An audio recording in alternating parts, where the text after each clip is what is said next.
విజయవాడ హైదరాబాద్ హైవేకి సంబంధించి ఇప్పటిదాకా ఎదురవుతున్నటువంటి అడ్డంకులు తొలగిపోయినాయి.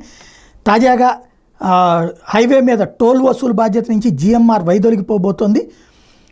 జాతీయ రహదారుల ప్రాధికార సంస్థ జిఎంఆర్ల మధ్య ఈ మేరకు ఒప్పందం కుదిరింది. నూతన గుత్తేదారు ఎంపికయ్యే వరకు జూలై 1 నుంచి నేషనల్ హైవేస్ అథారిటీనే టోల్ వసూలు చేయబోతోంది. మొదట్లో 2 వరుసల్లో ఉన్న ఈ రోడ్డుని బీఓటీ పద్ధతిని విస్తరించడానికి 2010లో అప్పటి యూపీఏ ప్రభుత్వం టెండర్ పిలిచింది. జిఎంఆర్ దాని కాంట్రాక్టర్ 1740 కోట్లకి టెండర్ వేసి పనులను దక్కించుకుంది. యాదాద్రి భువనగిరి జిల్లా చౌటుప్పల మండలం దండుమల్కాపురం నుంచి ఏపీలో నందిగాం వరకు 181 కిలోమీటర్ల పొడవున రహదారిని 4 వరుసలుగా విస్తరించారు. 2012 డిసెంబర్లో పనులను పూర్తి చేసి తెలంగాణలోని పంతంగి, కొర్లపహాడ్, ఏపీలో చిలకల్లు దగ్గర టోల్ ప్లాజాలు నిర్వహిస్తున్నారు. 2025 జూన్తో టోల్ వసూళ్ల గడువు ముగిసిపోయింది. ఈలోపు జిఎంఆర్ నుంచి హైవే నిర్వహణ తీసుకోవాలని ఎన్హెచ్ఐ నిర్ణయించింది.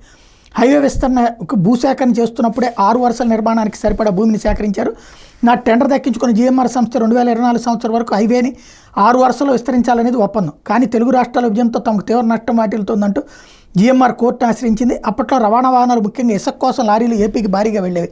తెలంగాణ ఏర్పాటయ్యాక వాటి సంఖ్య గణనీయంగా తగ్గింది. దాంతో రోజుకి 20 లక్షల రూపాయలు చొప్పున నెలకు 6 కోట్ల వరకు నష్టం వాటిల్తోందని పేర్కొంది. ఈ కారణంగా విస్తరణ ఆగిపోయింది. జిఎంఆర్, ఎన్హెచ్ఐ మధ్య పలు దఫాలు చర్చల తర్వాత గడువు కన్నా ముందే టోల్ వసూలు బాధ్యత నుంచి వైదొలిగేందుకు జిఎంఆర్ అంగీకరించింది. దాంతో ఆ సంస్థకు నష్టపరిహారం చెల్లించేందుకు నేషనల్ హైవేస్ అథారిటీ ఒప్పుకుంది. ఎంత ఎప్పట్లోకి చెల్లిస్తుందనే సమాచారం బహిర్గతం కానప్పటికీ 2 దఫాలుగా ఇచ్చే అవకాశం ఉన్నట్టు సమాచారం. తన పర్యవేక్షణలో 3 నెలల పాటు తాత్కాలిక ప్రాతిపదికన టోల్ వసూలుకు 2 ఏజెన్సీలని నేషనల్ హైవేస్ అథారిటీ ఎంపిక చేసింది. పంతంగి, కోర్లపహాడ్లో టోల్ వసూలు బాధ్యతను స్కైల్యాబ్ ఇన్ఫ్రా, చిలకల్లులో వసూలు బాధ్యతను కోరల్ ఇన్ఫ్రా సంస్థలు దక్కించుకున్నాయి. 3 నెలల తర్వాత వారిని కొనసాగిస్తారు, మరో సంస్థకి ఎంపిక చేస్తారనేది కేంద్రం నిర్ణయిస్తుంది. ఈ రహదారి మీద ప్రమాదాల నివారణకు 17 బ్లాక్ స్పాట్లో అండర్ పాస్లు, సర్వీస్ రోడ్ల నిర్మాణాలకు నేషనల్ హైవేస్ అథారిటీ పలుమార్లు టెండర్లు పిలిచిన హర్యానాకు చెందిన రామ్ కుమార్ సంస్థ ఇటీవల దక్కించుకుంది. ఈ పనులను కూడా తమకే ఇవ్వాలని జిఎంఆర్ కోర్టుకు వెళ్లడంతో 3 ఏళ్లు జాప్యమైంది. ఇటీవల దిద్దుబాటు పనులకు రాష్ట్ర మంత్రి కోమటిరెడ్డి వెంకటరెడ్డి శంకుస్థాపన చేశారు. ఈ మార్గాన్ని త్వరలో విస్తరించనున్నప్పటికీ బ్లాక్ స్పాట్ పనులకు ఎట్లాంటి ఆటంకం ఉండబోదని ఈ సందర్భంగా చెప్పుకొచ్చారు.